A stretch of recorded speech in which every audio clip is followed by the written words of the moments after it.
The Democratic People's Republic of Korea has announced its first COVID-19 death and an outbreak in the capital Pyongyang. State media reports hundreds of thousands have shown signs of a fever with unidentified cause. Well, our correspondent Jack Barton is in Seoul. Jack, what do we know about this? Well, the first announcements came from DPRK state media on Thursday when leader Kim Jong-un visited a health centre and reprimanded the staff there, we're told, for allowing loopholes in the health system that allowed what they're calling an explosive fever to spread from the capital Pyongyang across the country. And according to officials, around 350,000 cases of this fever have so far been detected.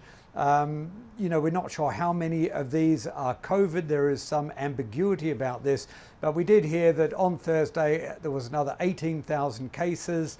Altogether, 187,800 people are in isolation at the moment and receiving treatment.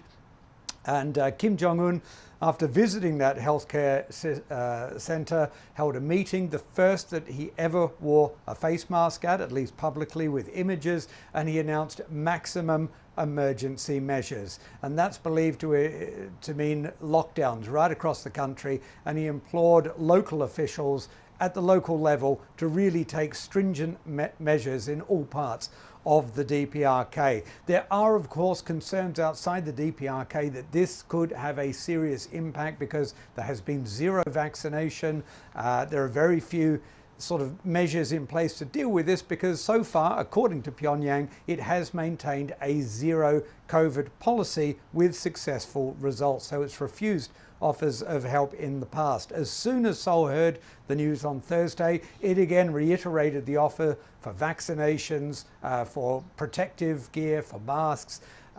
We have to wait and see whether Pyongyang will accept this offer or other offers. But again, in the past, it refused these offers, saying it was successfully combating COVID and maintaining that zero policy. Now that that's not the case, it might turn around and accept some